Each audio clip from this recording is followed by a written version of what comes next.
Haiden Deegan sweeps Triple Crown Racing in Houston. Lawrence second is not enough. Cooper Webb has won in Houston.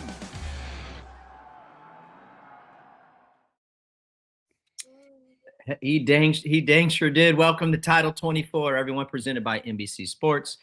Ryan Villopoto, myself, Ricky Carmichael, coming at you. Got a fantastic show today. Before we tell you what we got going on, got to pay our bills. Thank our great sponsors, United Motorsports, Quad Lock, Boxo, Dunlop, and Cardo. We appreciate you guys breaking everything down for you. We'll rehash Houston, Triple Crown. Always fun, and damn, did it produce, especially in that 450 class for sure. We got a special guest this week, someone that RV and I have had the pleasure to know for RV. I would say probably 5 years now. I think, yeah, if not more. Yeah. Be a two-time Super Bowl champ with the New England Patriots, and that's Rob Ninkovich. Maybe you've seen him around RV and I a couple times. So just an incredible human, gnarly athlete. Had a great NFL career because of the Super Bowl coming up. He talks to us about that a little bit and what his experience was like and how it's similar to Super Motocross. And he just loves the sport. So that will be later on in the show, and we look forward to having him on. I think you guys are going to be really, really stoked to hear what he has to say. But like every week, RV, man, that was a hell of a race. Just jumping right into it. United Motorsports moment of the week. Head over to unitedmotorsports.com if you haven't. Dude, Cooper Webb, absolutely getting the job done.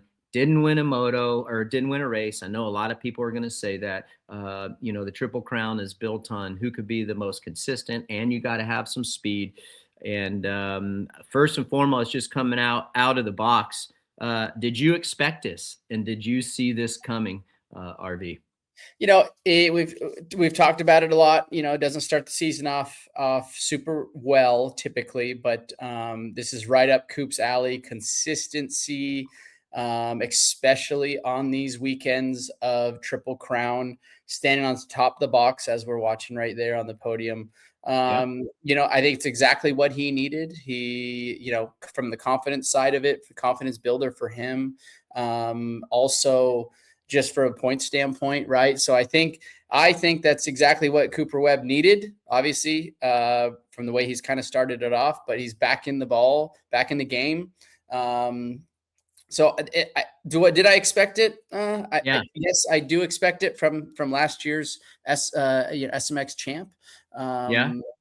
So I think it was needed on his end, but also I believe that we're going to see some better things from Coop, just from that confidence builder from getting that win, and it doesn't need, like you said, just because he didn't win a main event Saturday night, but he stood on top of that box overall finish. And that's the beauty of those Triple Crown events, is it's the lowest score, and he was the one that produced the lowest score for the top step. So great performance. And from the fans' perspective, love to see it, because now we have another, it's getting closer. Points are tightening up, right? So it's got another dog in the fight. Hey, AZ Squirrel 4057 asks, I like this question, and it asks, does this win give Coop the confidence he needs to be, or basically he needs to have to be the title threat? And I would ask you the same question, RV, and actually I was going to ask you that. So do you think, because of how well he rode and where he's at, I mean, you think this is enough juice mentally to get him to contend like he did for the Supercross championship last year? I think it's enough juice. And why I say that is he comes on so strong at the end of the season, typically. And that's Coop's trait, right? So I think to start it off fairly early to get that first win for him, that was round 4. So I think he's sitting in a very nice spot, and I don't think he's hit his stride yet. So that being said, I think he's going to he's put himself in a great position, and we haven't seen the best yet of Coop, like he always does. End of the season, he comes on strong, and that was like earlier in the season. So I think that's perfect for him, and he's sitting in a great position, especially because of what we saw Saturday night. Chase with a couple mistakes. Eli made a big mistake also. And he was the one that benefited from both of those. And at the same time, RV, I know you were watching, you're busy with the kiddos also at the same time, but dude, I mean, he had some help, but let's admit it. Everybody had help. They really did. They all kind of, had a bad race. Eli, obviously, we'll get into that here in a little bit on the Boxo breakdown portion of the show. But Eli coughed one up. Thank goodness he's okay. Hunter jumped off. Chase fell. And Coop, I mean, he's just, dude, he earned it. He had good speed. It wasn't like he was a back marker by any stretch of the imagination. No. So it was, it was well earned. We actually, Anton got us a soundbite from Coop, and Hector, roll that. And let's see what Coop had to say. It was an awesome night, man. To be able to get a win here was incredible. Obviously, the Triple Crown format is always unique, but yeah, just was consistent all night. So stoked to get a win. It's been a rough start, so to get a win is awesome for myself, for the team, for my family, and feels great. And overall, the night was good. Managed to stay out of some chaos. Got into some in the last one, the first lap, but made some good passes and got around all those guys and put myself in a position to win. So stoked on that. Just my riding all day was much better, and yeah, hopefully this gets the ball rolling. Yeah, you can see how pumped he was, obviously, coming off the track, rolling over to the podium. He said it there. He needed it. Yeah. He did need it from all aspects, confidence position, also from a point standing position. So I think that was a great night for him. RC, we got another question. Lucas Rampel, what would your gameplay for a Triple Crown be? Ooh. Good question. Well, first and foremost, I don't think I love it as a fan. I love the Triple Crown format. We talked about it. My game plan obviously would be to get a good start. Try to have that intensity each and every race. 12 minutes plus one lap. I do think, although I wouldn't like it, I would try to find a way to get it done. And I'd really go kind of like our strategies, RV, and how we were successful with what we're able to accomplish. I would play the long game. I'd try to have the qualities that you need to win the race straight up, but I'd also lean on my consistencies and know that I could get a good start every race. I know that I could be at least, top two in each one. And I feel like that's at that stage, that's all that you can do. If say you're, for me, it'd be racing a guy that's faster than me. That's how I would do it. That would be my game plan. What about you? Yeah, hey, those two things, but also to add one more to that is trying to stay out of trouble. I know a lot of some of the trouble that we see some of these riders are in, or that get in, might not be necessarily from them exactly. It could be from other riders and things like that. But playing that smart, playing that long game in the shorter motos or the race that those are. So getting through the opening laps clean, because it isn't a 20-minute main event. It's much shorter. So staying clean through those opening laps and staying out of trouble, so you can put yourself in a position or salvage something if you don't have the start that you would have preferred or liked, that you can give yourself a chance towards the end of that race to take down some more riders in front of you. Yeah, that valid, absolutely valid. Great question, Lucas. That would be our game plan for sure. I tell you what, hell of a format. I love it. You cannot deny how good and exciting that races was. Head over to UnitedMotorsports.com. Go to UnitedMotorsports.com/title24.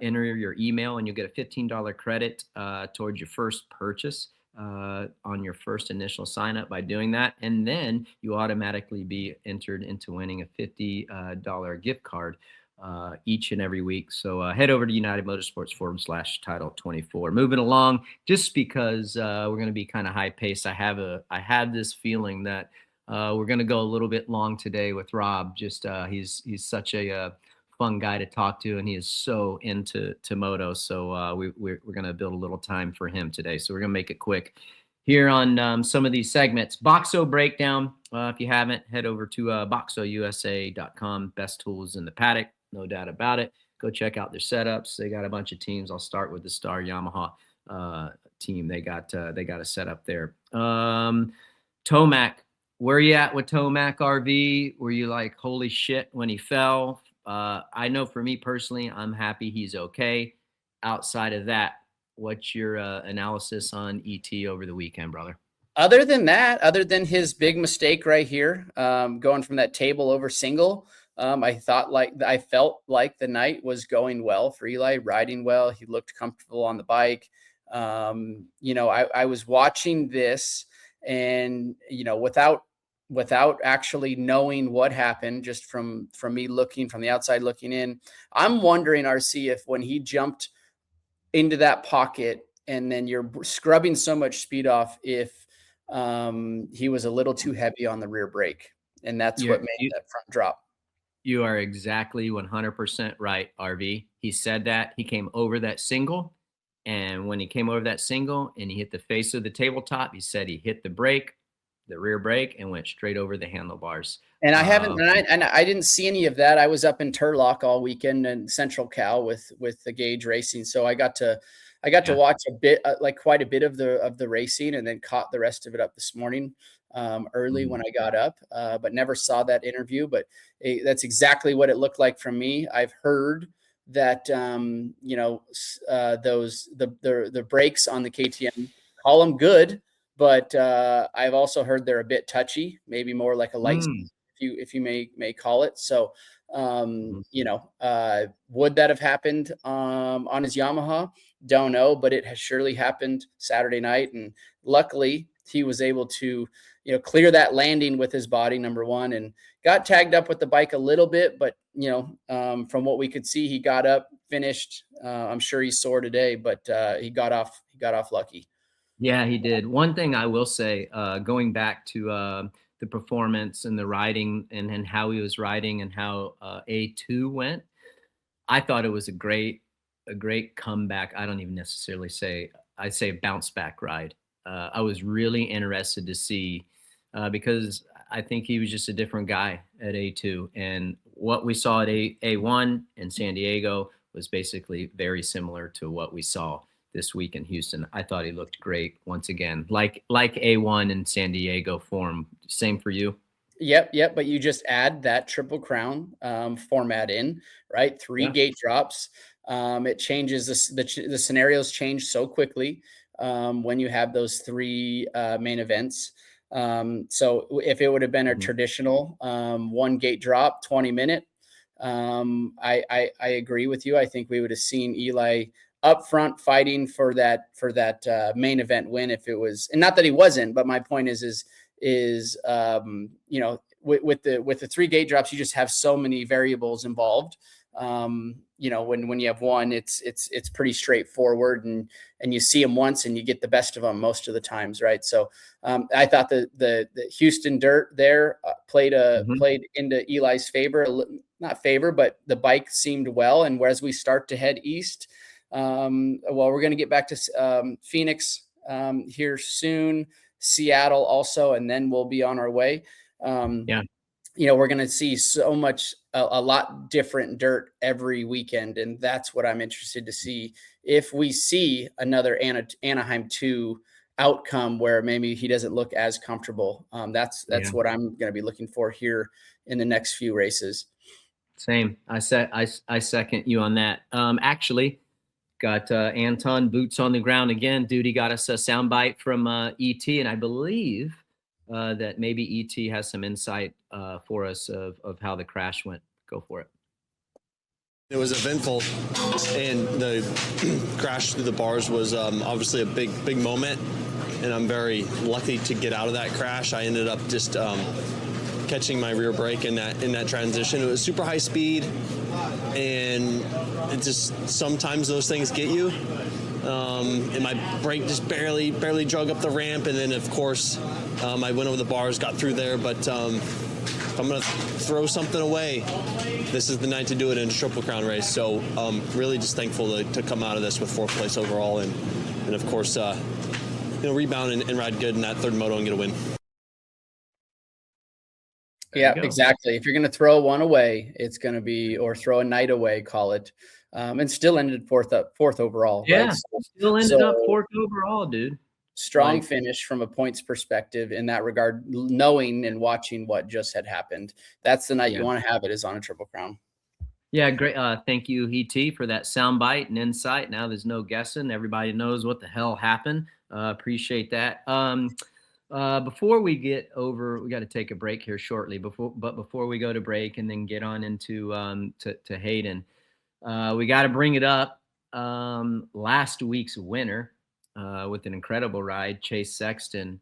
For me personally, it was a weird weekend for him. Like at times he was hauling the mail, and you're like, oh, dude, he's gonna catch up the first and just absolutely dominate. I think it was the 2nd race, maybe he tucked the front end, all by himself when he did that. But like going back to like what I saw again, it just like there were certain times of the race where I'm like, oh, dude, this guy's fucking, he's gonna blow the field away, and then you just look back and he wasn't there. Give it to us. Where you at with Sexton? We got to talk about it. Yeah. What, actually I thought I maybe heard you say something, RC. Did he maybe potentially closely make a mistake, on one of the starts? No, it wasn't. Oh yeah, he did. He did. It was the first start. We had a killer, dude. We had a killer shot this week on all the mains. Hopefully everybody liked that overhead with the drone shot. I feel like a lot of us feel like in the booth, and some people that really matter that do a great job on this broadcast. They were super supportive of it. I think it gives you a good view of what is actually happening. And if a guy doesn't get a good jump, you can really see it.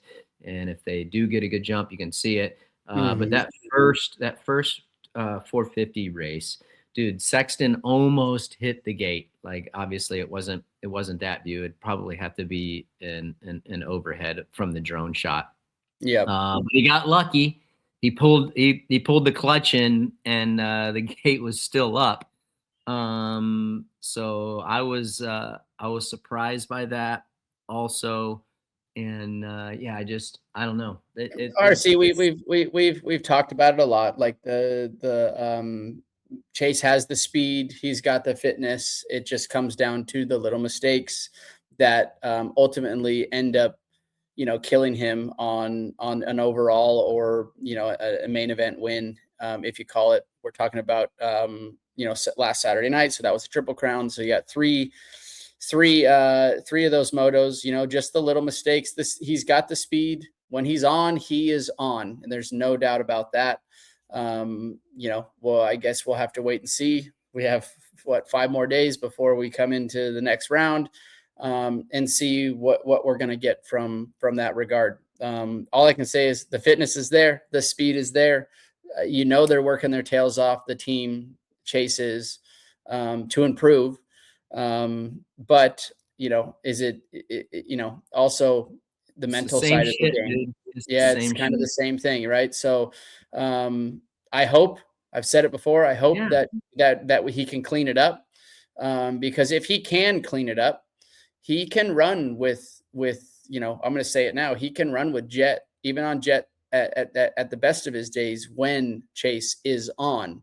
But the problem that in the past that has been is that Jet is 95% on all the time, and Chase hit and misses a lot, right? So I don't know if that's because he shoots from the hip sometimes or whatever the case may be.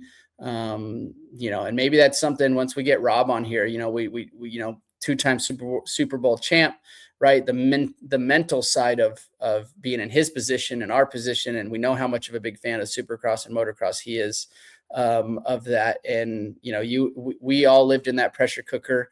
And Rob did too, but just completely different, throwing the pigskin around that's got to be that's going to be a question I'm going to ask him, because that's going to be interesting to see how much pressure Super Bowl and just being in his position was. Yeah, 100%. With that, we'll button the 450 up. But yeah, hell of a night, 450 racing again. Triple Crown, absolutely producing. When we come back, we're gonna talk about Haiden.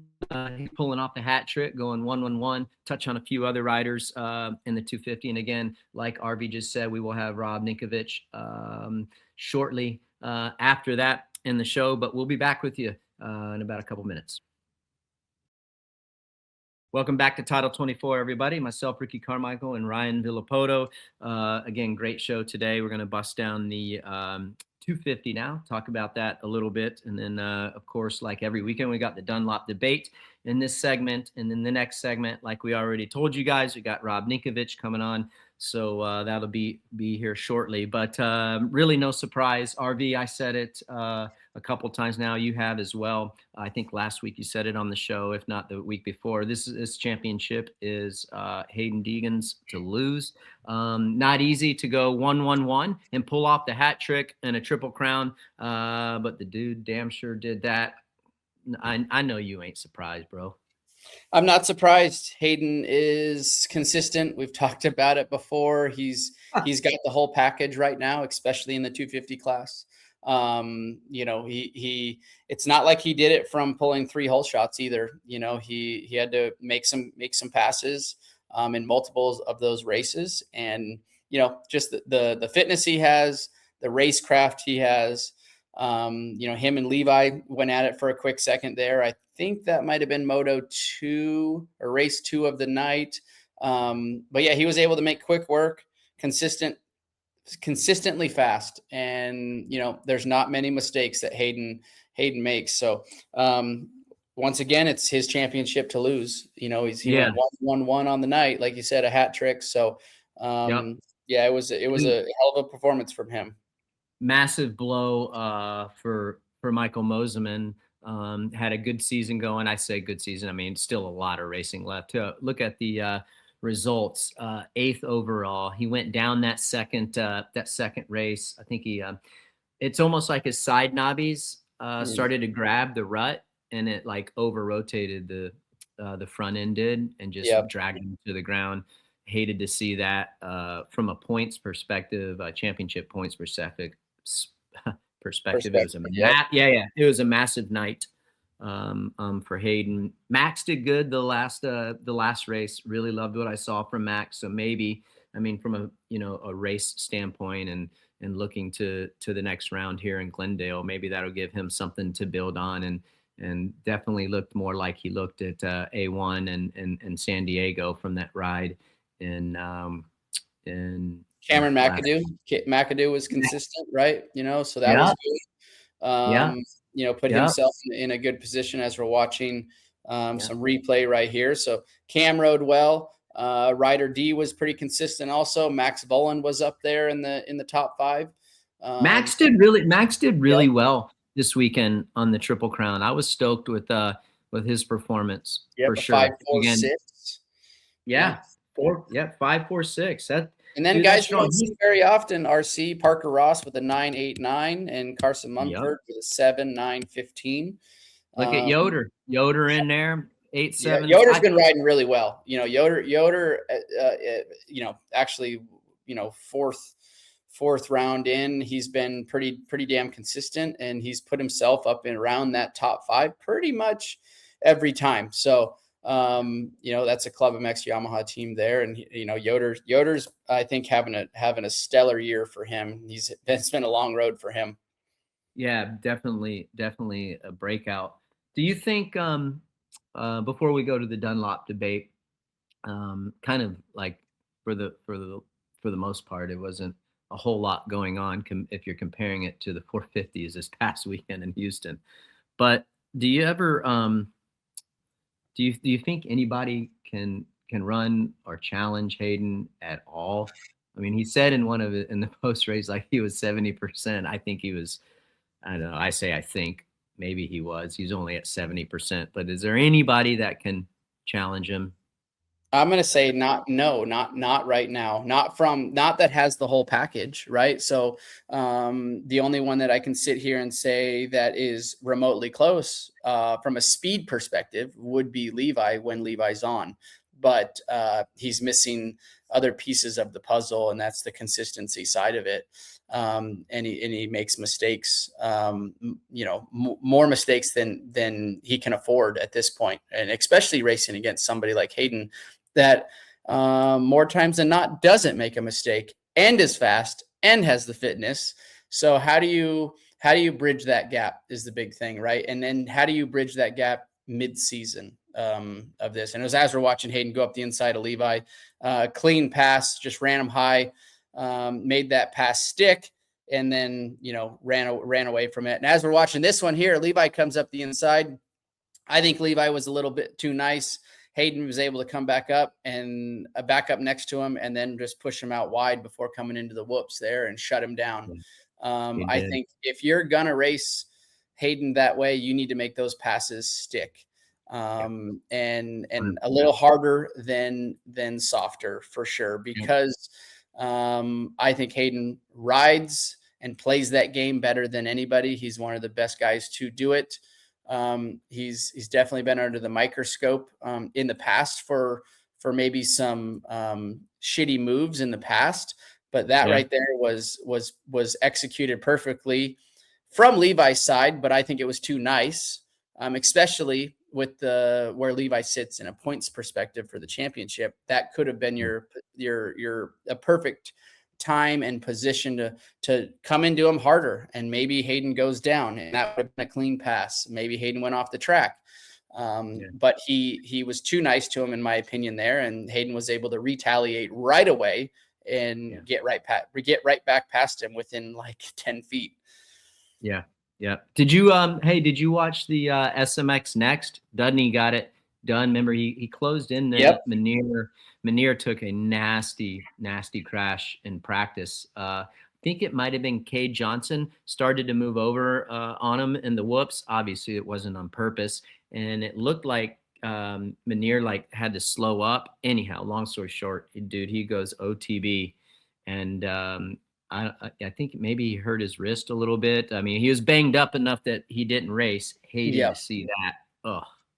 Yeah, no, I did watch SMX Next. I thought it was a good race between all of those rookies. Dino and Dudney, they had a hell of a race, and Dino kept them honest. Big improvement for Dino. Big improvement for Dino. I know a couple guys weren't in there. Obviously, Meneer, the dude who won last week, but he raced them strong, and I thought that Dudney did well also. It was a difficult track, dude.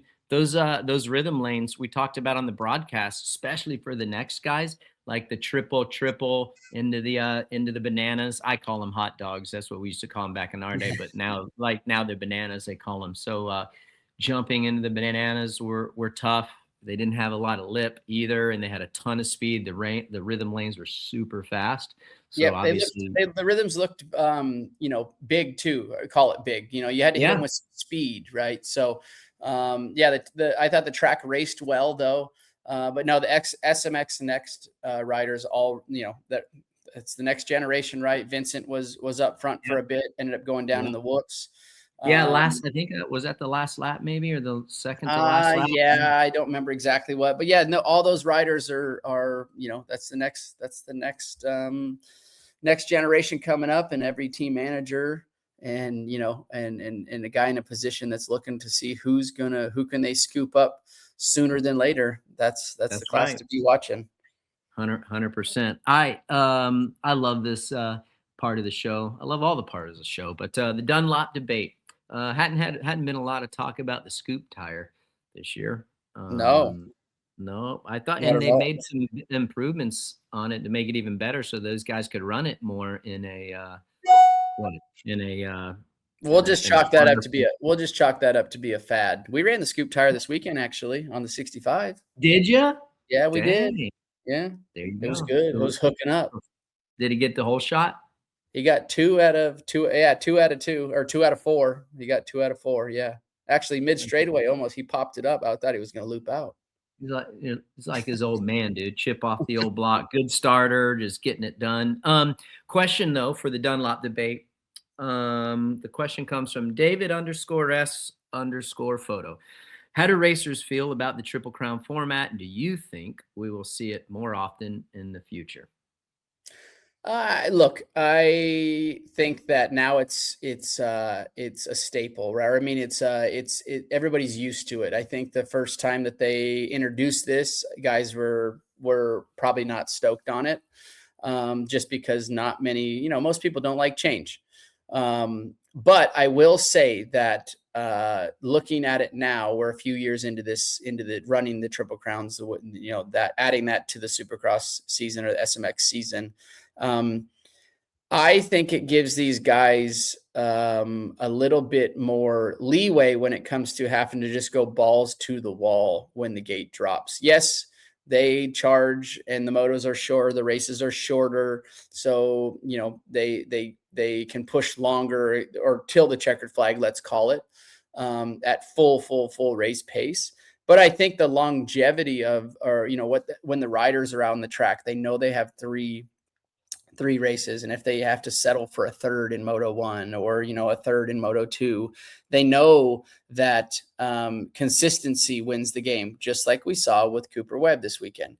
Didn't win a race, but ends up on the top step of the box and ultimately ended up with the 25 points in the end. Yes, how we score it on Saturday night is lowest points of that night win the overall of Saturday night, and that rewards you with 25 championship points. So I think in the long run, I think it lets guys maybe be able to race a little smarter and not have to just throw it all out on the line in one race, one gate drop. So I'm sure there's a double-edged sword to it to some degree. There's maybe you're not the greatest starter and you got 3 gate drops now and you have 3 chances to screw it up instead of just once. But I think in the long run, maybe I would like to see all of our races Triple Crowns. Yeah, that would sure as hell be exciting. There's no doubt about that. I think it would become more of a chess game than checkers, right? It would be wild. It would freaking be wild, dude. I didn't think of that. We always, a big topic of our sport is safety, right? And how do we keep these guys in it for the longevity of it, in it for the whole season, being able to race longer. And maybe that's a way that actually looking at it could potentially do that, because our racers won't have to put everything on the line for one gate drop for one 20-minute race. You have 3 chances at it, and you have a little bit more time to work out the kinks, work out the mistakes. I didn't think of it like that. That's an extremely fair point. Yeah, absolutely. I mean, and I think about it, I know he fell on the second race, but a perfect example of what you're explaining. And I could say the same for Hunter Lawrence. He went off the track, he fell down. If that was in a regular format, night's over. If it was a regular one, it wouldn't have happened. Well, if it was, let's just assume. And yeah, he's done for the night, right? Not done for the night, but no, but he's now having to do major salvaging and maybe having to ride a little harder to pass more guys, because he doesn't have 2 more motos or 2 more races to make up the difference. It's right here, right now, and trying to make that happen in that main event. So I don't know. That's an interesting thing. I just kind of, a lot of my good ideas or my thoughts come to me as we're, doing our dialogue on this show, talking about it, and I think from a racer's perspective, maybe that's a way that actually is, yes. Is it more laps? Yes, that's going to be. They do more laps. More starts. More they got start, 2 more. They got 1 more start. But is it a way that the riders actually have a little less stress on them and having to hey, this is my only chance. This is the main event, and if I don't go into this first turn, just perfect. I have to make something happen of it. If not, my race is over. So that's an interesting topic. Yeah. Good. Great question, David. That was, that was good. Really good. Interesting. Again, you could make a fair point for both of them. I like what you had to say there, RV. All right, everybody. I am super excited about this next segment. Been a while. I think it's our first guest of the year. But Rob Ninkovich, again, 2-time Super Bowl champ with the arguably one of the best dynasties in all of sports at one time, with Tom Brady days and all that fun stuff in the New England Patriots. Again, he'll be back with us. We also had the call from Cardo, and we got the quad lock question of the week as well. So we'll see you in a few short minutes. Welcome back to Title 24. Myself, Ricky Carmichael, Ryan Villopoto coming at you. Like we already talked about, RV, a lot of action at the Triple Crown at Houston. We teased it at the top of the show. Our special guest, Rob Ninkovich, coming on, 2-time Super Bowl champion. I think you guys are really going to enjoy this. He's an avid super motocross fan, and just an all-around insane dude. Loves it. He's certainly in tune with everything moto, obviously NFL as well, and we're really excited to bring him on. So let's let him join. Come on in, Rob. What's up, guys? How we doing? Yeah. Happy to be on the show. How are you, buddy? Yeah. How's it going, big dog? Dude, it's freezing up here up north. I feel like I'm in the TV show up freezing up here in New England. It's like -5, but I know down in Florida. I know down in Florida you guys are a little chilly right now. It dipped below freezing, I think, the other day. You doing all right, RC? Dude, stop it. It was like 20. Get out of here. I know. Dude, wait, see everybody tuned in. He's already throwing shade. It's all right. You just jealous because you ain't down here in Florida. You know what? I am jealous. I'm definitely jealous. You don't come on up here and do some snow blowing and plowing for me. That's right. Well, here out on the West Coast, we'll be about 82 degrees this week. So sun's out, blue skies. Yeah. Rob, first and foremost, it was Rob's 42nd birthday yesterday. So happy birthday. I know we text happy birthday. Hopefully it was a good one. And it was a great one. Wow, 42. I'm old, man. I'm getting old. Dude, I thought you were younger. What'd you say? We're the last of the Mohicans, right? We're the last of the Mohicans, yeah. Last of the real generation, riding bikes, making jumps as kids, no cell phones. All these guys now, they don't know what it was like, watching Rad and Dirt Bike Kid growing up. There we go. He throws it in. Yep. So what we were talking about was we were talking about movies that we haven't seen, like RV and I. And we've never seen The Last of the Mohicans. What about RV? We've never seen Braveheart. I mean, just go down the list. Get you guys some cultured movies, Have you seen, how about The Town? Have you seen The Town at least? I've never even heard of that one before. I don't even know what you're talking about, dude. What about Snowball Express? We talked about Rad. We talked about Dirt Bike Kid. How about Terra Firma? Have you seen that one? You guys? Yeah, I've seen that one. Yeah. I mean, that's kind of up our alley. Hopefully it is. Yeah. Now you're talking. Hey, Rob. So dirt. That's right. Dude, you're Super Bowl champion 2 times with a dynasty team, an incredible franchise, the New England Patriots. Defensive end, 2015 against Seattle. Hell of a game, by the way. And then, of course, the insane comeback. I can still remember that year in 2017 against Atlanta. That was freaking wild, by the way. So you can kind of share some of those.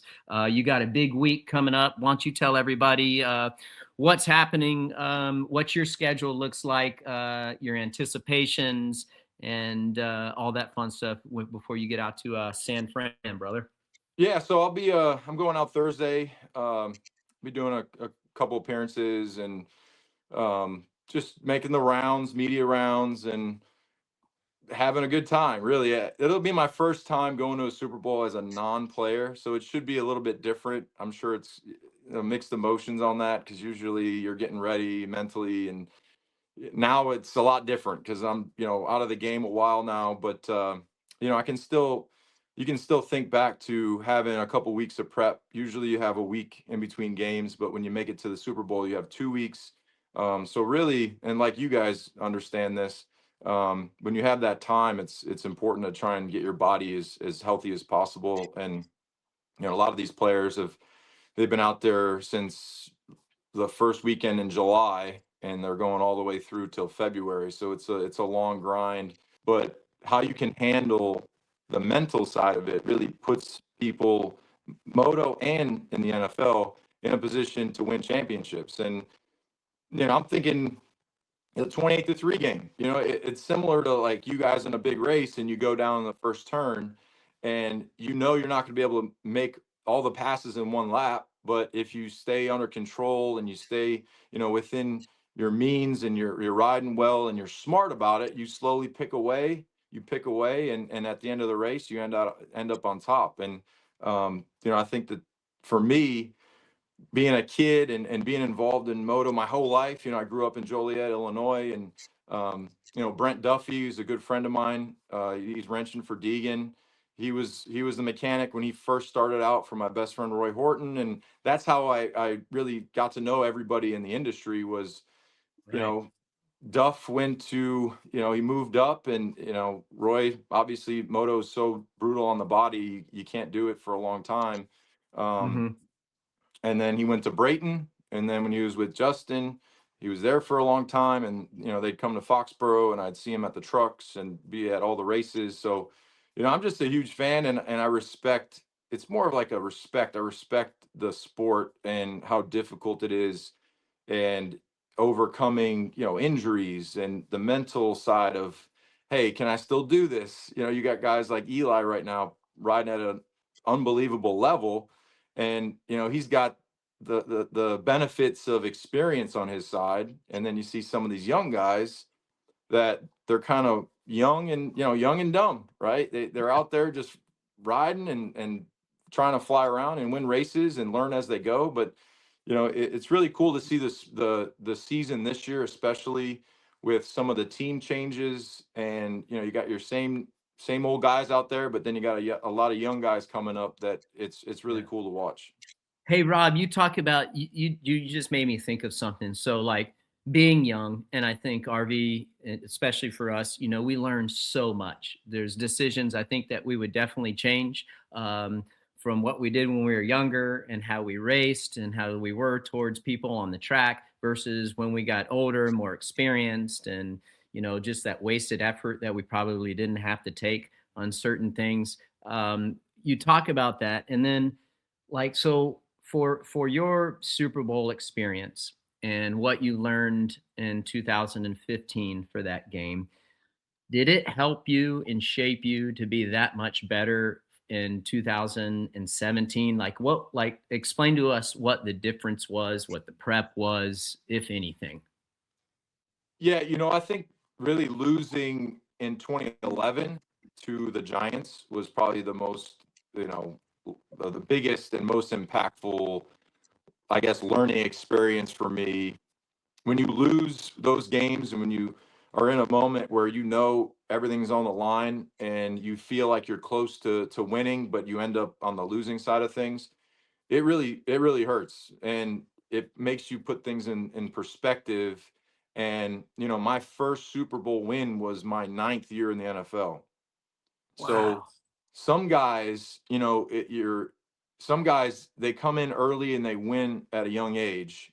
And it's almost like you take it for granted. Like, hey, I'm going to be here. I'll be right back here every single year. I'll be right back here. But that's not the case. And it's the same with moto. Like, you're young, you start fast. You might have one bad off, and you're coming back from an injury, and then you have another injury, and things just start to stack up. And then you look in the mirror, and wow, it's 5 seasons have passed, and it just goes so fast that you really have to, enjoy the successes, but also learn from the losses. And, for me, I learned from those experiences early in my career. And then when I was able to win at the end, it was like icing on the cake, yes, but it was also that relief of, I've been able to do this. I've been able to accomplish this very, very hard game, hard championship to win. And when you do win that, you really feel that fulfillment of, okay, this has taken a long time. And my last game as a professional was the Atlanta game. And it was my 11th year in the NFL. And it was really, that helped me actually retire. It helped me realize, like, okay, what is another year? What does year 12 or year 13 or 14 give me that I don't already have and haven't accomplished? So once you can kind of knock off all them goals and you look back and, everything we do, risk and reward, right? It's Yeah. you put your leg on the dirt bike and you're taking a risk and Yeah. you're trying to win, you're trying to make money, because at the end of the day, it's about making and earning money for your family. And Yeah. you also want to stay and you want to accomplish some things. So, I think there's a lot of comparisons to both sports in Mhm. how you learn in the process of maturing. Because, I mean, shoot, even think of like Lawrence, right? Even the brothers, both of them, to start out, I mean, there were some growing pains. I mean, shoot, didn't Jet break his collarbone on the face of the finish line in his rookie season? Like, Yep. just kind of riding out of control. It's like, hey, if I would have stayed more in control, I could have put myself in a position to not be in a sling for the next 6 weeks.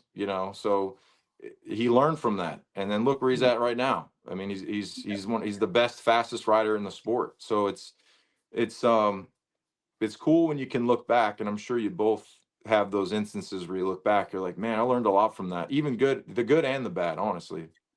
Yeah. Hey, Hey, Rob, go do ahead. you think if you would have won earlier in your career, Super Bowl, if that would have changed your trajectory versus winning at the end? Because I know I won early in my career, and I think I took it for granted winning so early in my career, and then basically retired on winning. I never really lost unless I was, injured.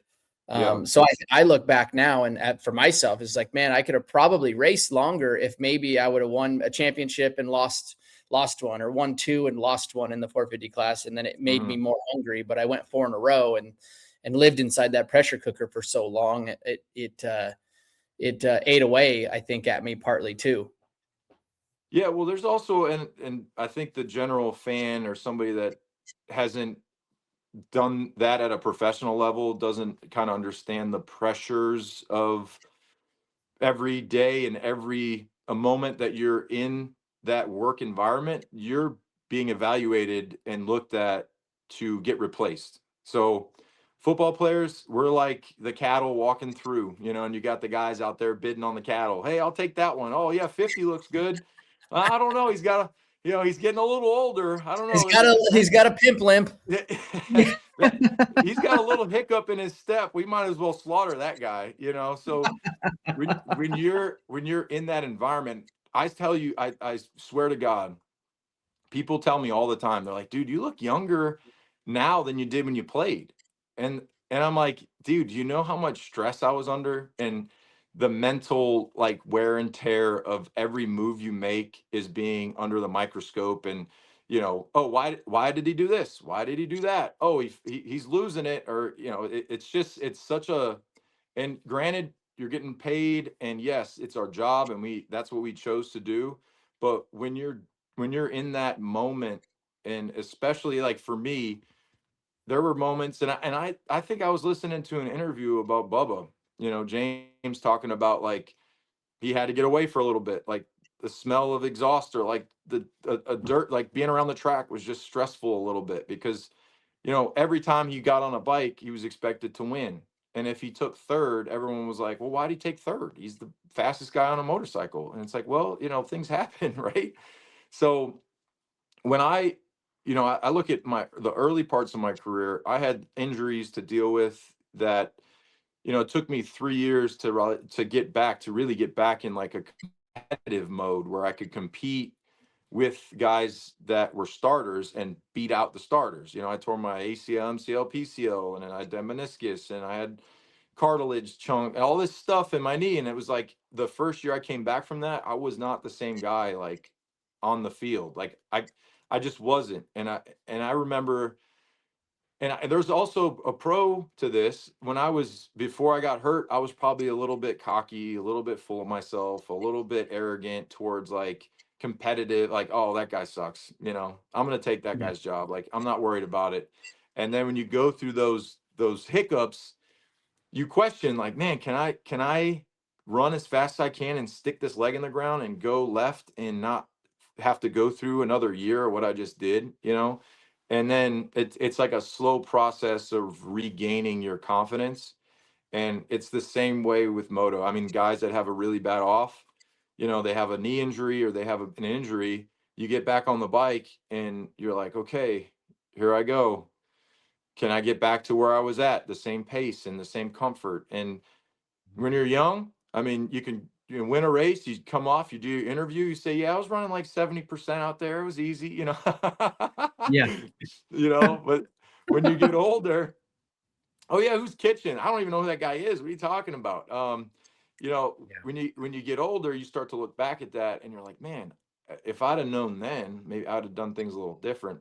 I don't think I would have retired younger, honestly, because, for me, you get addicted to being a pro. Like there's you guys coming out, just like us coming out of the tunnel. When you come out and they got the spotlight on you and they say your name and you do a wheelie through the starting gates and you're coming off and everyone's cheering for you, that's like a drug. It's an addiction of, this is my identity. And guys, I mean, football players, everybody that's been a pro has to deal with that lull and that dip after you're done of like figuring yourself out again. And like for guys like me and you, Ryan, and even RC, I think like when you have your family and your kids, it makes it, you redirect that to them. Like, all right, like, this is what I was. I'm not a racer. I'm not a professional football player, but now I'm a dad and I'm trying to like give them all the tools and I'm trying to help them. And yeah, I might not have like a specific title, hey, what do you do, Rob? Now that you're retired, you don't play football. Like, well, I take the kids to school. I pack a nice lunch. I just try to be awesome. I try to be cool. I go to these events. RC asked me if I'd want to do a whole shot challenge, and thank the Lord I didn't do it, because I'd have probably looped out and everyone laughed at me. So, it's like it's such a and that's why I say the comparisons to being a pro anything. Honestly, it's, if you've been a pro and you've been at the top of the top, you're the cream of the crop, and you're the best at it. Like, there's that transition period where you're, man, I tell you what, I can read this rhythm section better than anyone else can, but I don't do that anymore. It's like people ask me like, what would you do here? I'm like, oh yeah, that tackle's a little wide. He's half a step out. He's probably going to try and reach me. Stick your inside hand on his breastplate, extend your arm, and then shut down the run. Go make the play. It's just like second nature. But now, I'm at, talking to fifth grade dads about basketball, and Yeah, you ain't playing no basketball, dude. Let's just hey, go they ahead just and had a seventh grade dads versus the girls, dude. I was out there just mashing girls with the ball, rejecting them, And then one of the dads like, "You gonna let them win?" I said, "No. Why would I let them win?" Like, You're like Steve Prefontaine. He'd be like, I wouldn't let they gotta learn. anybody I'm like win. Uncle Rico out here. I could throw that ball over the mountains right there. Hey, Man, speaking of, hey, Army and I were talking a little bit. We were downloading on Houston earlier in the show, and you before we hit record, we were talking about Eli and that gnarly get off, and you were talking, and RV had a great question to you about, if you'd won earlier in your career, would you have retired when you did?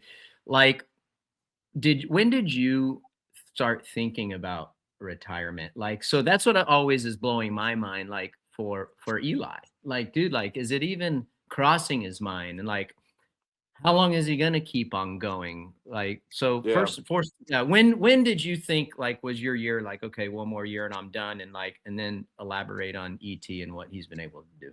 it was my last year. I knew it was my last year. So, the NFL, I think the average career is like 2.3 years. So it's very short. Guys don't make it very long. The turnover is very quick. I mean, every single year, I would say the pool. Now, here's the difference. Moto, you're younger.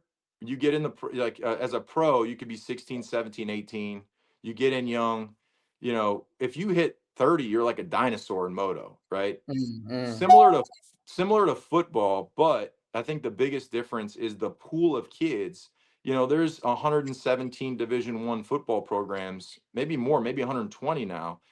And you think about every year, you have thousands of kids that are coming out to just take a very small amount of jobs. And if you have that job, you better be really good at it, and you better be able to perform every single week or you're gone. And they're just replacing you. And it's just that's the name of the game. So, you know, my last year, they would draft somebody in my position almost every year. They would draft a high draft pick. The higher the draft pick, there's money behind it. So, you know, if they draft the first round guy in your position, you're probably on the way out. You know, they're probably going to tell you, hey, like, we drafted this guy to take your job. But you know, they drafted a second round guy in my position. That's a good investment. But I would always look at somebody in their first or second day in the building, and I was a guy that I never got tired. So if we were doing conditioning, if we were doing 2 minute, if we were doing a conditioning test, I would never ever ever ever get tired. And that was like my staple to this guy's never stopping. So when that guy like start to get tired after like half a practice and slow down, I would say to myself, there ain't no way. There ain't no way this guy's going to take my job. Because in the third and fourth quarter, or when the game's on the line and you come up with a play, and Bill Belichick, you know, a travesty that he's not a first ballot Hall of Famer because he's second all time in wins. You know, he's got 6 Super Bowl championships as a head coach, 2 as a coordinator, 8 Super Bowls, 10 appearances. Like, so Bill's defense was very, very difficult to learn. There were so many technicalities to our coverages in the front, and I was able to master being a linebacker, a D end, a cover guy out of the backfield, and and a special teams guy. So my position, I would take up maybe 4 roster spots. Mm. So when I hurt my knee early in my career, I learned the more I could do, the more value I would bring to a team, because I wasn't making 50 or 100 million bucks. Like, I wasn't a big investment guy. If I was going to be a small investment guy and I could do 4 different jobs, it helps the team make more money. So Bill, you know, he'd be like, all right, like, dude, you're our left outside backer, you're our left defensive end, you're our left guy. For 8 years, like, I was the guy there. And when somebody would come in and try to take my job, they would try to do 2 positions at once. It was too much, and they just couldn't do it. Like, one position's easy, not easy, but one position, you just learn those specific plays, and that's what you do. You know, I had to know where the safeties were. I had to know where the linebackers were. I had to know the coverages. I had to know the formations. I had to know the front. I had to know everything, because I would get everyone lined up. And if we were doing like, for all the moto fans, if you're football fans, you know, there's a guy on the sideline with personnel. You can watch it in the Super Bowl. There's a guy on the sideline with numbers. They'll have a 10, they'll have 11, they'll have 22, they'll have 21, they'll have 20. That's all running backs and tight ends in the game. So if it's 22, there's 2 tight ends, there's 2 backs, it's a higher percentage run. If there's 10 personnel, if it's 1 back and no tight ends, it's probably 5 receivers out. So it's a high percentage pass. So for me, when I learned all that stuff, I'd look at the formations, and Bill knew that. So Bill would be like, all right, like, in the early part of my career, Bill would chew me out. And I was good with that, because I grew up in a house where, like, my dad would, you know, cuff me in the head, or, you know, tell me, you know, oh yeah, good job. Yeah, anyone could do that, right? So I was always just in a mindset of more. Like, I got to do more. And I don't know if you guys think of this. I bet you Eli is the same way. Talking about Eli, he probably only remembers his mistakes and doesn't really think about the successes. Like, I can't tell you my good stuff. I can tell you the plays I missed, or the tackles I missed, or the big plays I gave up. But like, a highlight or a big sack, like a big, you know, Super Bowl sack, and Russell Wilson was 3rd and 7. We're down 4 points. If they kick 3, we lose. Like, there's only a certain amount of possessions you have left, and we were able to, I have that sack on 3rd and 7, they punt, we score. And that was like a big, big moment in the game. But for me, like I think about, man, on the 1 yard line in the first quarter, Marshawn got me because he's a big, strong man and he's very violent and physical, and he ran through me. And I was like, damn, I got to make up for that. So I was always of the mentality of, I got to make up for my mistakes. And that was like, when you get, as you get older, and Eli's probably in this after his Achilles injury, I would say, there's 3 ways to go out of anything. It's your way, it's their way, or it's injured. And if you're a moto guy, if you're a football guy, hockey guy, baseball guy, if you get hurt, it's up to them. Or if you get hurt and you can't get back, and you've probably seen guys that they have an injury and they just can't keep up.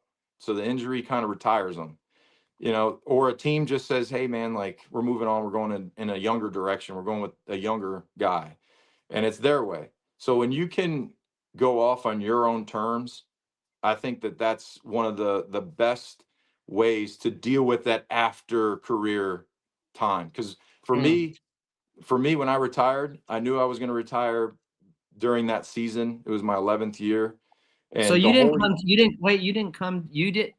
that's when you made your decision. Like you didn't have it a couple years before that. Like, hey, if I can get to 2017, wow. Well, because it was that quick. My last year, I tore my so I started to have a few injuries. In 2015, we lost to Denver in Denver for the AFC Championship. They won Super Bowl 50. And in that game, I tore my pec and I tore like my oblique. And it was the last game of the year, so it was fine. Like I healed up fine, like no problems. But then going into that training camp, I was 32 years old. I played, probably 10,000 snaps. Like I played a lot of football at that point. Like I tore my tricep in training camp. It was just like one thing after the next. And guys in the locker room would always mess with me because I'd be the guy tying my cleats up and I'd say, hey boys, if I tear the Achilles today, it's been a hell of a ride. And they'd be like, shut up, don't say that. And I'm like, dude, that's it, man. That's it. I said, if this sucker blows, I'm done. I'm out of here, and everyone would be laughing because, dude, it's true. Like when you get to your 30s and you're doing something that is violent and there's risk involved, like you just never know. You never know. And, and I would say this with moto too, with the progression of speed and the bikes and the horsepower and the tracks and everything has become so much more. You're on such an edge of out of control, and then also just like football, you're at the mercy of somebody else's mistake. So week one somebody doesn't, you get crossed up, you can't make a triple, and you land on somebody, and it's unfortunate, but you don't have control over it, Yeah. Hey, RV, you just Rob just made me think of something, and I want to hear what both of you guys had to say. And I loved what you said. There's 3 ways to stop your career and retire. I love that. And I'm almost sitting here wondering if guys like Coop, guys like Kenny, guys like Eli, right? I almost feel like they're waiting to be pushed out by Chase, by Jet, and Chase, it's no secret, and I want to get your opinion on this. RV, I already know your opinion, but RV, do you feel like these guys, the 3 guys that I just mentioned, and Rob, do you feel this way, that they're just waiting for these guys to show some consistency and be there every single year and be available? Like they're just going to keep racing until that happens? Like they're waiting to get pushed out, or like where are you at, RV?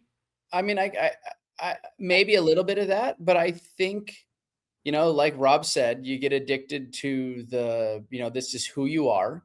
And I think I never put any thought into hey, when I retire, who am I going to be? I kind of knew who I was. Not that it wasn't tough, for the first few years. And the kids really turned that around, obviously, because that all your focus goes to that. And that's what I, that's what I did. And that's what I do now. But I think a lot of guys are like, shit, dude, what am I going to do? What's next, for me as a going to be an ex athlete or an ex pro. And I think that scares a lot of people. And it takes them a few years to figure it out. Like for me, it took me a few years. It did take me, I was happy with the first 2 years. Like I was like, look, dude, I got no responsibilities, right? For like the first year and a half. Then we had the kids, right? So then it was like for the first year and a half, it was like, I can do what I want. I can go where I want. Nobody's calling me to come here, there, the next. I was just a normal dude. And for that first year and a half, it was fun. And then we had the kids. And then obviously you're stuck more at home because you have little ones. And then you're like, shit, what am I going to fucking do with myself? Yeah. Yeah. Another thing too, that a lot of athletes, and I deal with it now. It's like the relevancy and irrelevancy. Like you're relevant.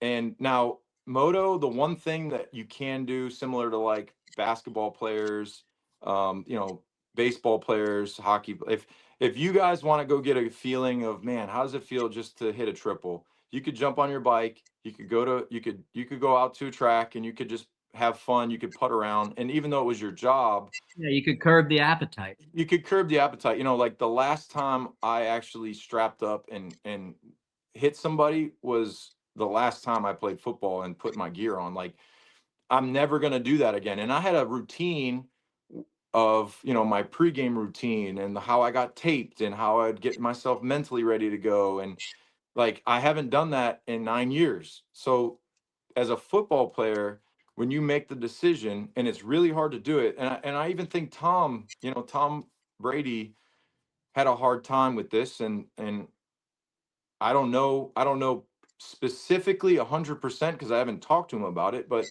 when you play to your 45, I think that you're addicted to the love and the feeling of controlling and being the man. Like I'm the man. I'm out here making the calls.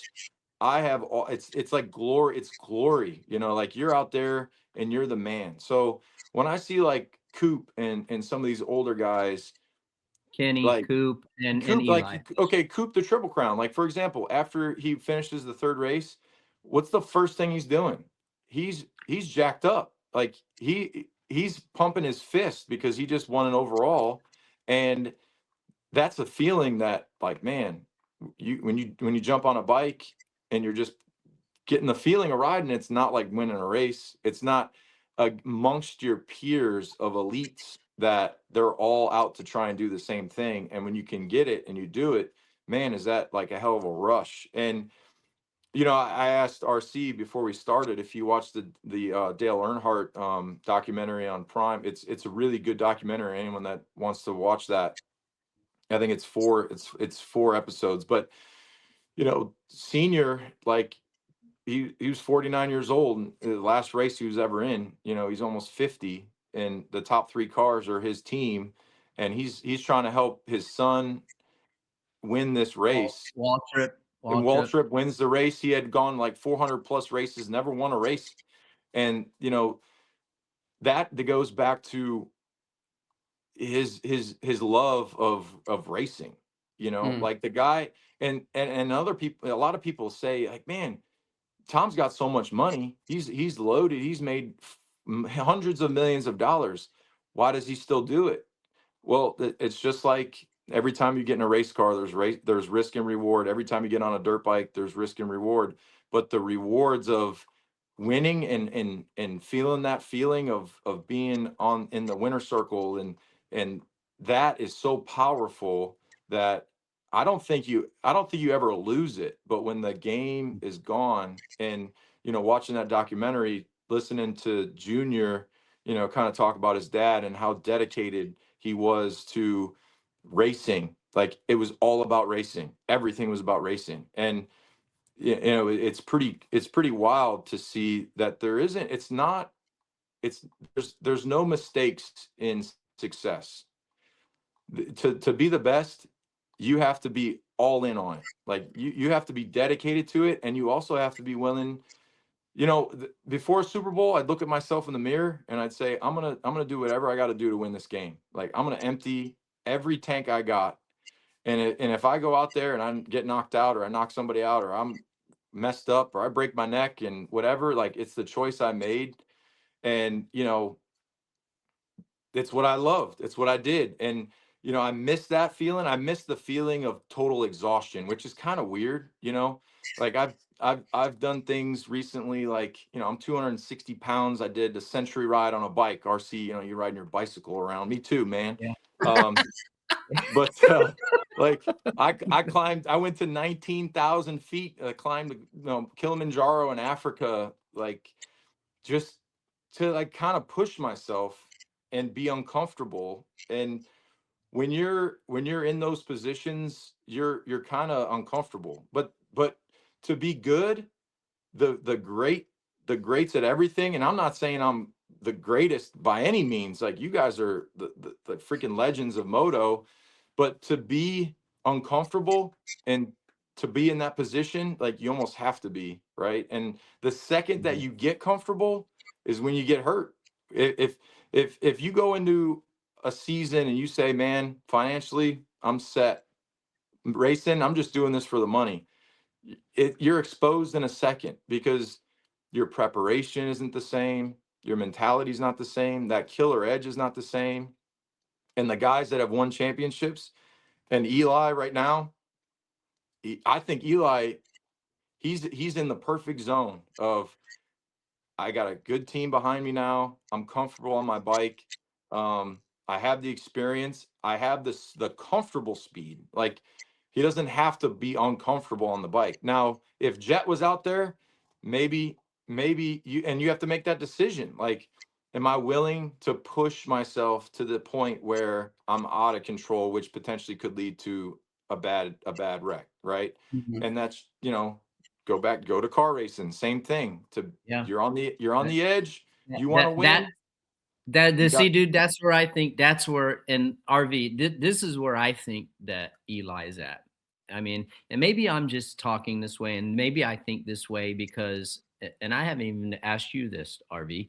Like I was that way because Stu was doing things on the track, and I've been open about this, and I don't care. Like, who cares? Like, big deal. So I'm admitting that I knew he was going to beat me and basically force me into submission and put me in a position to where I had to do things to beat him that I didn't feel comfortable doing. I didn't feel safe doing it, and I'm like, I've hit all my goals. I got plenty of cheddar, and it's just not worth it to take that. And I feel to take that. And RV, I feel like I don't know if you ever got there, but I was there, and I feel like Eli that he's just waiting for someone to put him in that position in a way because he's comfortable. Rob, you had a perfect analysis on it.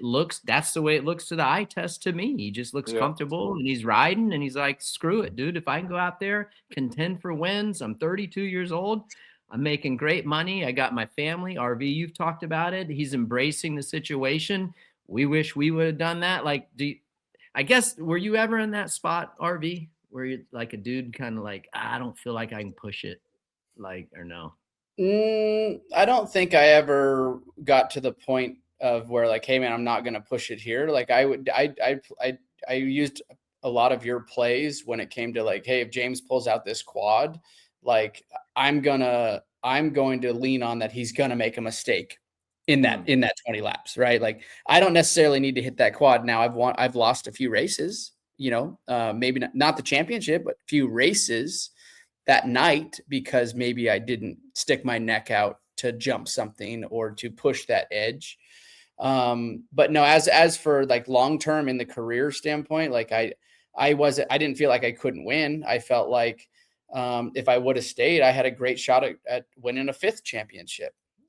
Just mentally, I was cooked in that regard. Now, this is a question for both of you guys. I almost feel this way with football. They've made a lot of changes with how you can practice and padded practices, and your preparation is different. And in moto, the bikes have changed so much, and I was in that time frame between, you know, the transition of the two-stroke, you know, just as a fan, and you know, growing up and always watching the two-stroke, and then they went to the four strokes, but then they had carburetors, and then they went with the fuel injection, and there were a lot of early bad wrecks because of bogging at the face, or the bike didn't do what it was supposed to do, and guys ended up crashing because of it. And now, you know, these guys don't even have to kick a bike, you know, unless you're on a Suzuki, right? And do they even, I don't even know, did they fix that? I don't know. But like now you got guys that have traction control, and they have things that are so in place to help you. Yes, they're faster, they're more powerful, but was there a moment like where you were in your career and you're like, man, these bikes, they haven't dialed these bikes in enough to where I'm comfortable with them? Was that ever a situation? Does that ever happen? Like, or was that more of like the privateers that would have those problems? Yeah, I think like I rode carbureted bikes. Ricky, you rode two strokes and carbureted bikes. I rode That's my right. PC pro circuit when I turned pro. They were still carbureted. Sure, you had a couple maybe hiccups, one or two throughout the year. But from on a factory level, they pretty much had things dialed in. I think the thing we worry about, and even today, especially on the 250, is mechanical failures, you know, like bikes breaking, pistons, rods, transmissions breaking. As for like, hey man, your bike, it's bogging. Typically these riders, and I know RC was the same way, I was the same way, like you can feel the smallest minute thing, probably the same thing. Hey, you know, like I don't like the grass, or the ball's a little slippery, or it's got more, you know, you can feel those. A little less air in this one. Yeah, exactly. You know, like Stop exactly. it. You know, Stop it. you That's can, why Bill didn't get first round ballot, dog. Yeah. but you can I'm feel those joking. little things like, you know, like that. But no, typically I miss the 125 days. Now go back to talk about RC was riding 125s, doing Supercross triples and things like that, where they're shifting from second to third right on the takeoff. Now that there's probably some more stories that would align with what you were just talking about, Rob, back Yep. then. Yeah. And then RC, like when you think about, because wasn't there a moment where you there in outdoor you could have a four stroke or a two stroke in that Yeah, there transition? was. Yep. Yeah. Yeah. Yeah. So it was 2005, 2006 time. Yep. Yeah, you kind of had the option, but I could just see that the four stroke Yep. was the way to go. It was a lot faster. You could ride with less effort. And like, even though I was getting, you know, towards the end of my career and I had a ton of experience, and it's basically the older I got, the easier like race prep and stuff was, probably similar to you and playing. You just, the knowledge gets you a Yeah. long ways rather than the actual talent. At least that's the way it was in Yeah. moto for me. And yeah, but I will say this. I think maybe this is part of your question, and stop me if I'm wrong. Yep. You can win on any bike, like Yeah. factory bike. I don't care what anybody says. Are there certain tracks? Are there certain conditions? And even are there certain years where the manufacturer got it right with their design and their engine package and suspension package? Absolutely, 100%. You could be the top of the shootout and you happen to be on that team. One year, maybe you go to a manufacturer and they're like third in a shootout, but it's still, at the end of the day, it's still a winnable motorcycle. You have to be able to, in my opinion, make the adjustment and know where it's good, know where it maybe needs to work a little bit better, and, you know, cut your losses in those areas and be the long game or the big picture winner, like RV was talking about from a championship standpoint. There's Yeah. times where he ain't going to do this gnarly quad. And that's where it's kind of like, I wanted to ask you about the 450 class. You know, you got the veterans, but then you got the young guys like Jet and like Chase. You know, obviously Chase is looking for something, that certain something. He's been on what, 3 brands in the last 4 years. Like, you're an avid fan. Where are you at with, you've talked about the old guys. Where are you at with Chase, and what do Yep. you think? And then where are you at with Jet? If you could give any advice, Yep. and Yep. then So where are you at? I think Chase, you know, I've watched Chase. Yeah, he actually, so when I met Brent Duffe, the Yeah. mechanic for Deegan, you know, we were 18 years old. We were kids, right? And he was a mechanic for my buddy Roy. And he used to actually train Sexton, like back when he was a kid, right? Because he's from the Midwest. He's from Illinois. And, you know, I think with him, it's more in between the years. You know, it's not a talent thing because he's super talented and he's unbelievably fast.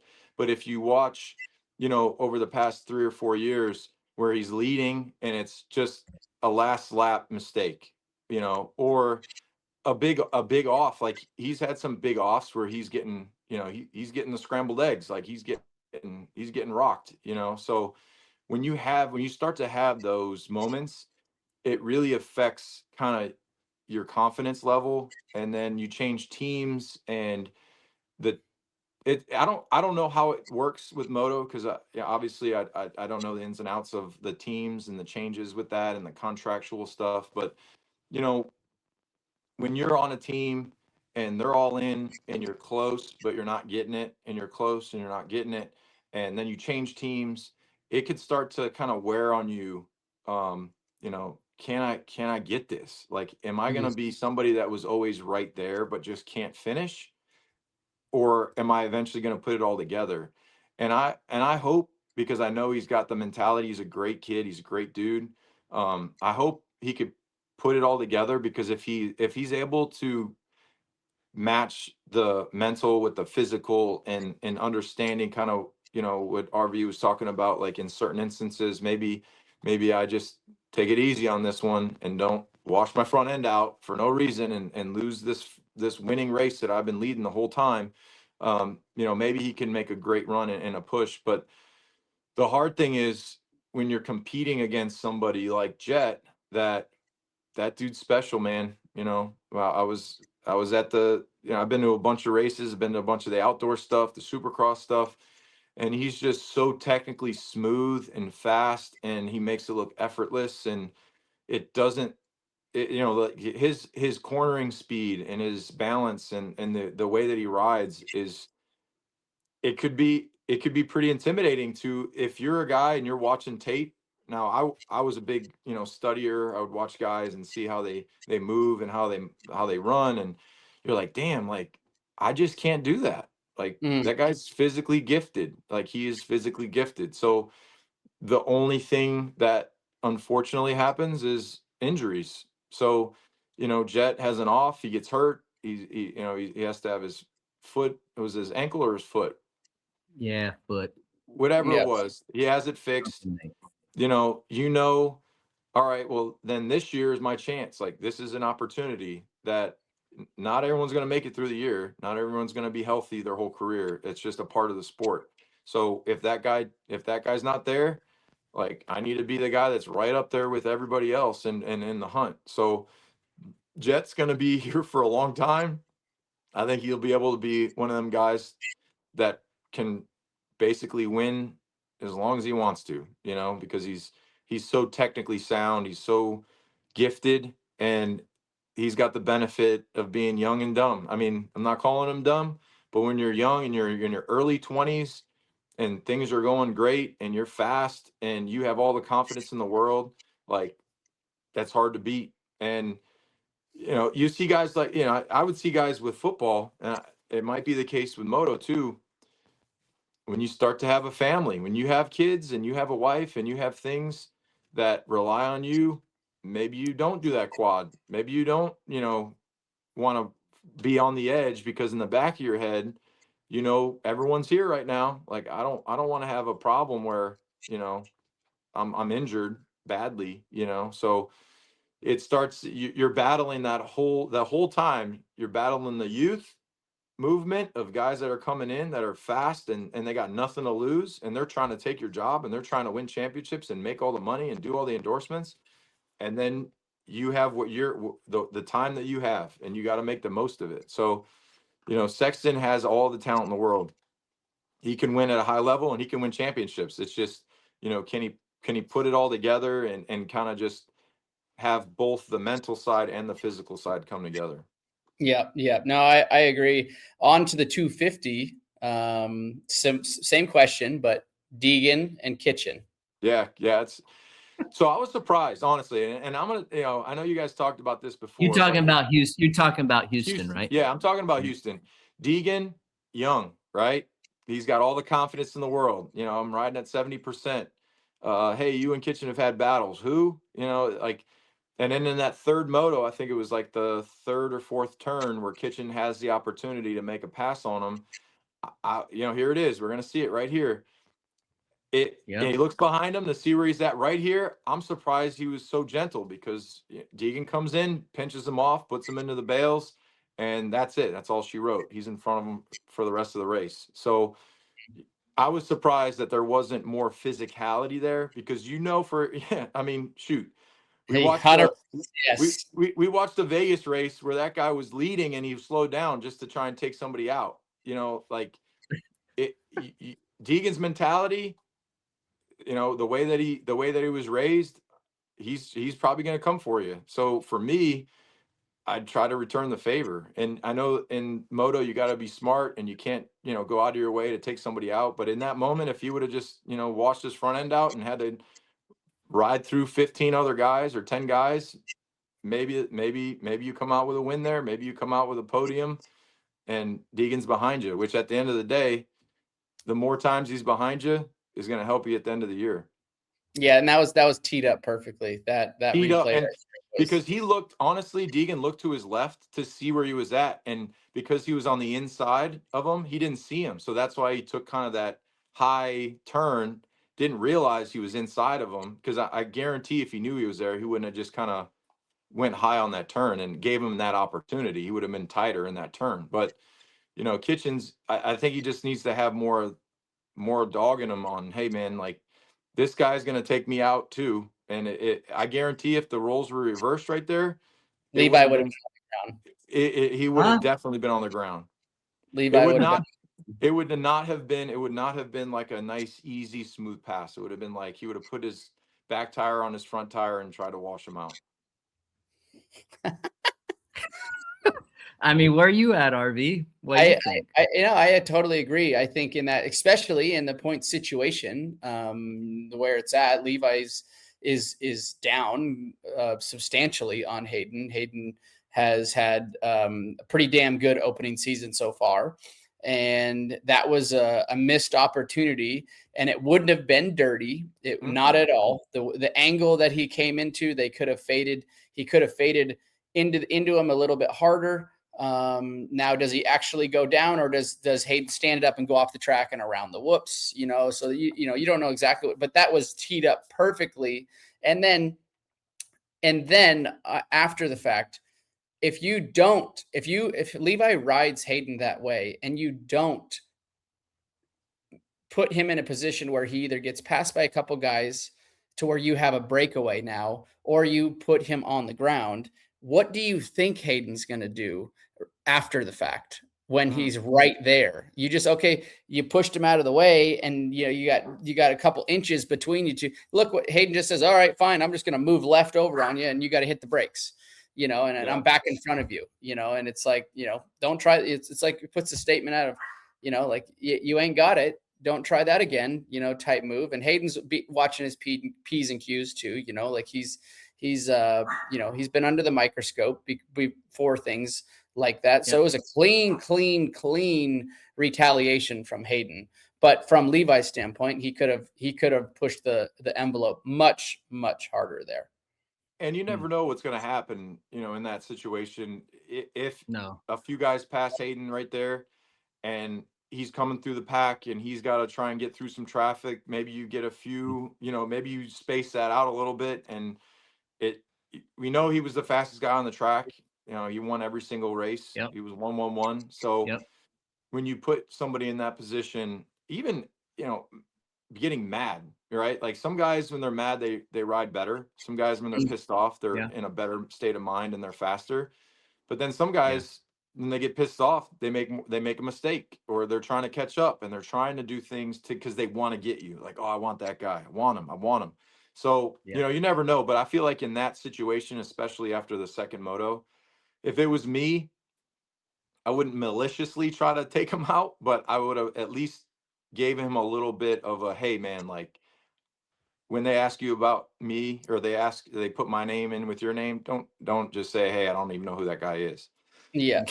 Yeah. And I think the problem is, and I know you've raced, right. I know you've raced guys like this, RC. Jason Lawrence was one of them. Barsha that I raced also was one of them. Like, you had to put a statement down. And if that means putting him on the ground, you know, not a T-bone, but like a legit. Sometimes you had to do it. Sometimes you had to do it. The problem is, if you don't do that, you know it's coming back, even that 10 times harder. And if Haiden wouldn't have passed him right back, and and Levi would have only put maybe two guys in between them, you know Hayden's coming back, gonna pass those two guys, no problem. Then he's gonna be right behind Levi, and now Hayden's going to tee him up and give it 10 times back harder. And I can guarantee you that, and I can promise you this, that Haiden plays that game better than Levi, just like Jason Lawrence played that game better than I did. And that's why I tried to avoid it, because I wasn't a good guy. I wasn't good at like riding super defensively and, you know, not necessarily trying to put him down, but like, you had to make that pass stick and make a statement with it so that you had that breakaway time to get away. Because, you know, let's be honest, Levi's not as good as that at that game as Haiden is. He did get Haiden though at St. Louis. He did, but they both went down, so it wasn't executed properly, right? Yeah. That's the problem there. You know, hot take. RV with the hot take up in here. Levi did try, but it put him down too. So like, that was a double-edged sword. They both got. I don't know. But you know how some guys, like you said, some guys are just masters at that game, and Haiden is really good at it. And I don't think that. I mean, dude, Levi said it. He's not good at that. He's just not good at that. Unless you break your collarbone trying to do that to somebody. It's like always that too. Yeah. Like that. Then that's probably a learning experience for Haiden too. Like, man. Yeah, he'll learn from that. 100%. 100%. Hey, Rob, real quick, dude, we've had you on way too long, and we appreciate your time. And I love your insight and how in tune you are and how you parallel it. So Cardo Communications is one of our sponsors here. Every single week we do a call from Cardo, and we take a lot of fan questions as well. But we're going to let you answer this call from Cardo. And the question is, what rider, I love this, what rider in SMX could you use a coach like Bill Belichick for? Ooh, what rider? Who do you think could benefit from his style of coaching? Any rider in SMX? Like, I think Sexton, honestly. We were talking about him. Chase. Yeah. Dude, really? I think he would be able to, you know, Bill was really good at, he would understand what pushed certain guys and coach you differently based on your personality. So for me, for example, because I talked about it earlier, like I was more of a motivate me by kind of slander, like, oh, you think you're not like, you think like you're not that good. I could go get a guy from Foxborough High School to do that, Rob. Like, what are you doing? No, he wouldn't. Come on, dude. Oh yeah. Bill would, I mean, he would do that. So Tom's that guy. Tom Brady is a guy that Bill would say stuff to Tom like our so-called Hall of Fame quarterback, he would say so-called greatest quarterback can't even take a snap from center. Give me a break. Like, he would say stuff like that in team meetings, and we would all look around and be like, dang, like that's crazy, right? And he would just call people out. But there's also guys that if they get coached that way, they go into a shell. They can't handle it. They can't handle it. They literally shrivel up and disappear. So the mental side, I think Chase is it's more of like a mental thing. Like, dude, you got this, man. You got it. But we gotta figure out, what is that thing holding you back? What is it? Are you nervous about certain aspects? Are you not confident in certain ways, certain parts of the track?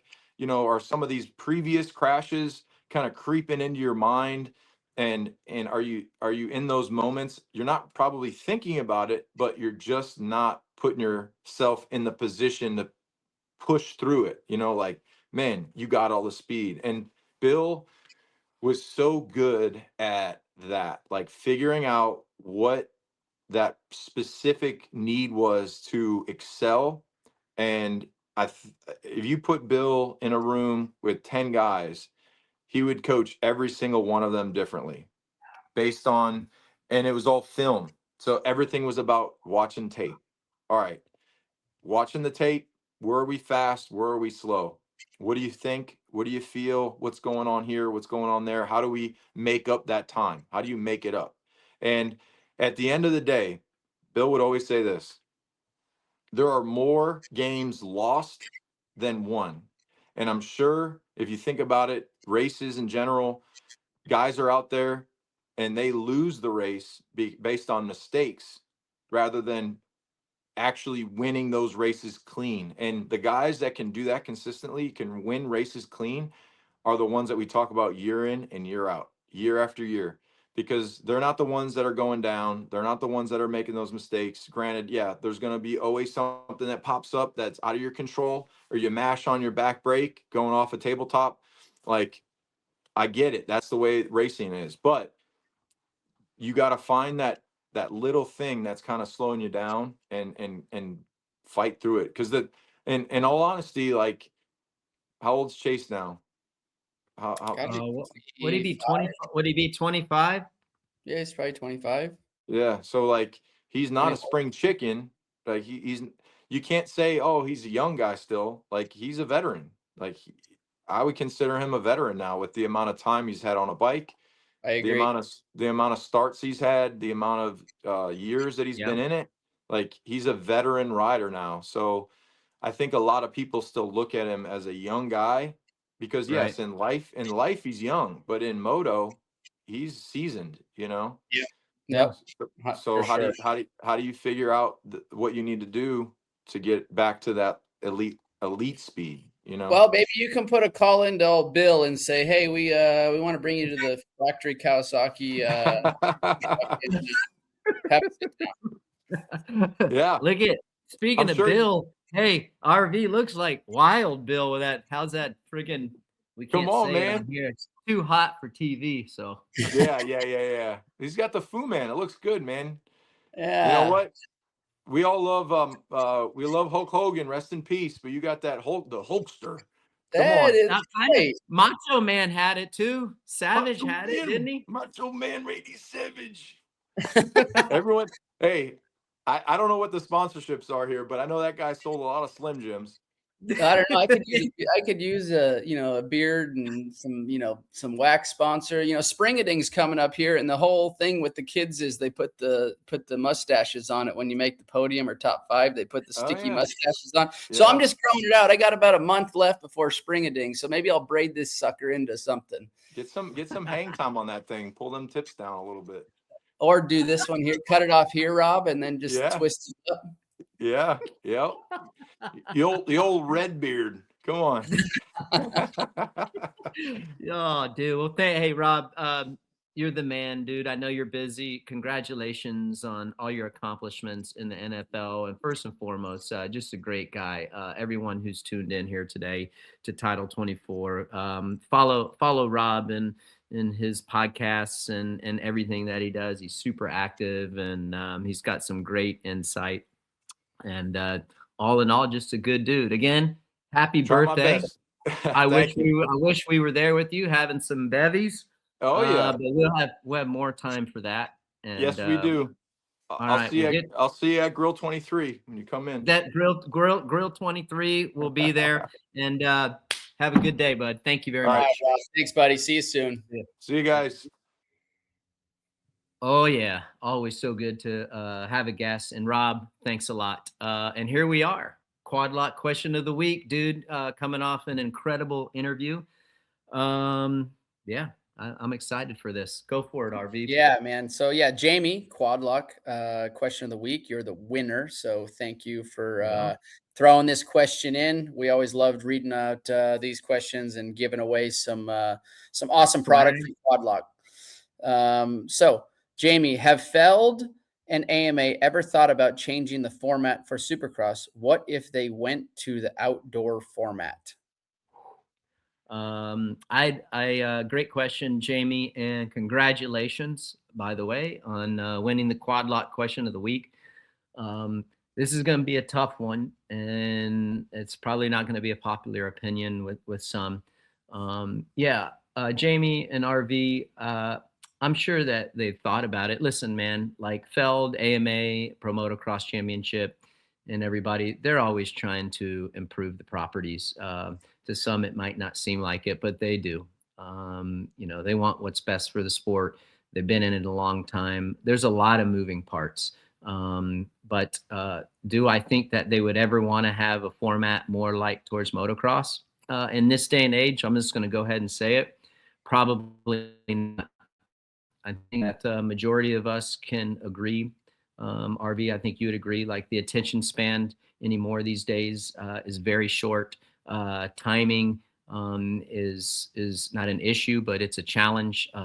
It's proven, whether it's, TV shows. I mean, let's just say baseball, for instance, they're going to a more timed out situation because the 4 or 5 hour games just ain't cutting it. Same with NASCAR. I know they're wanting to cut times to keep that audience engaged. Anything over 3 hours is a long time. So Jamie, going from Supercross to outdoor format, I just don't think would be conducive to what we're trying to do from a broadcast standpoint, or where the sport wants to go from a broadcast standpoint. I don't care if it's on linear TV or if it's on a streaming form.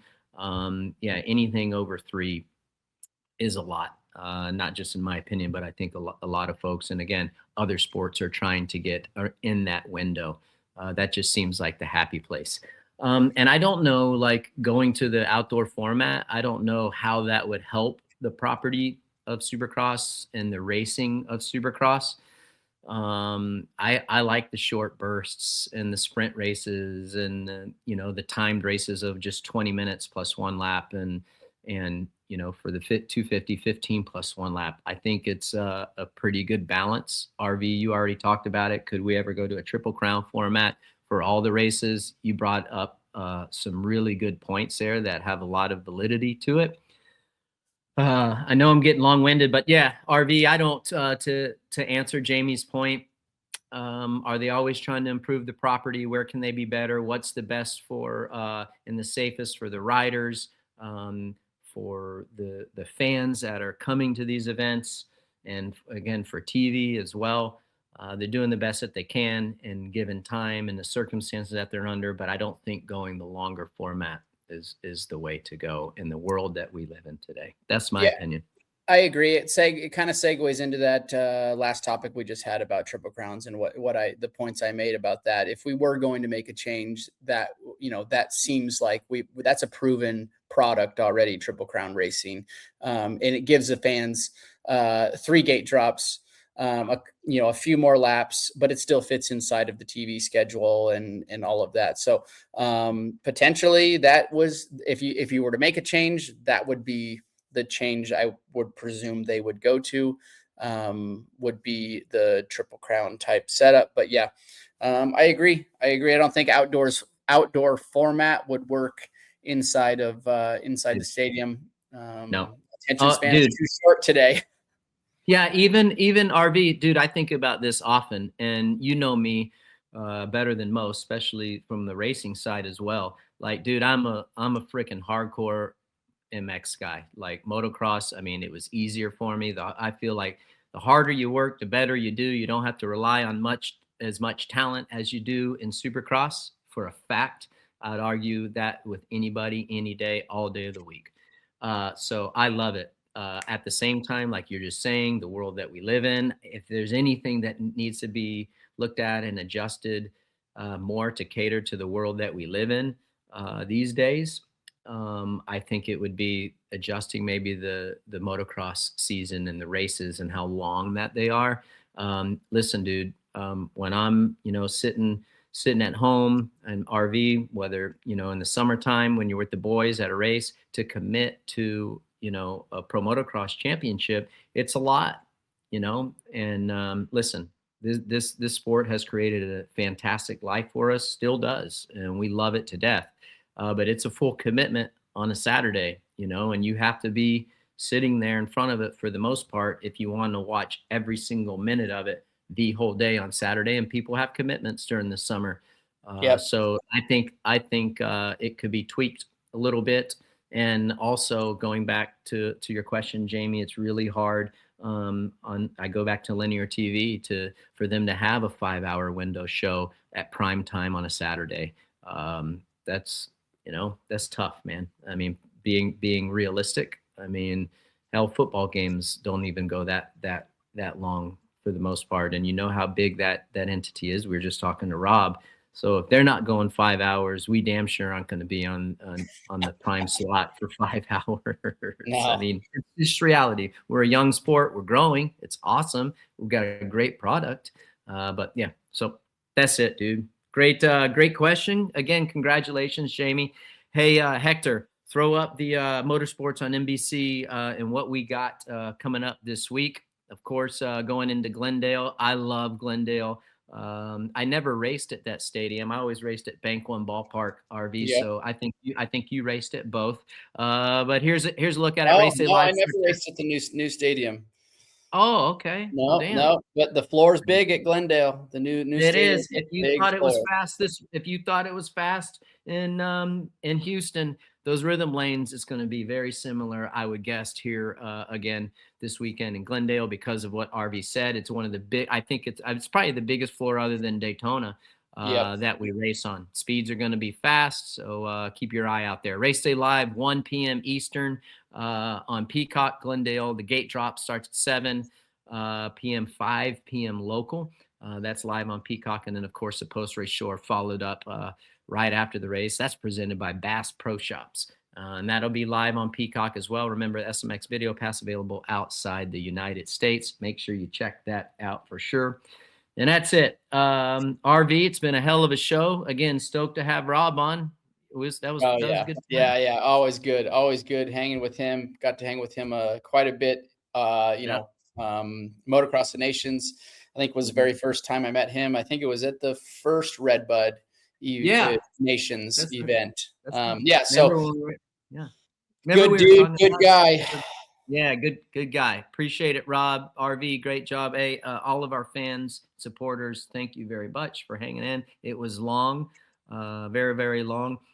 Thanks to our great sponsors, Boxo, Quadlock, Dunlop, United Motorsports, and Cardo. I'm going to go for a bike ride. I got a 5 o'clock meeting that I have to be at downtown, and then I'm doing some internet racing with Pastrana and the boys. It's called the LCQ League. So doing that, I got to do my update on my system I got over there, and that's about it. But that's it, RV. Have a good week. All right. Have a good week, brother. Everyone, thank you again. Hi folks, Lee Diffie from NBC Sports. If you enjoyed what you just watched, well, it's time to bring the action and subscribe to the Motorsports on NBC YouTube channel. You can have it all: news, highlights, interviews, and analysis. So go for it.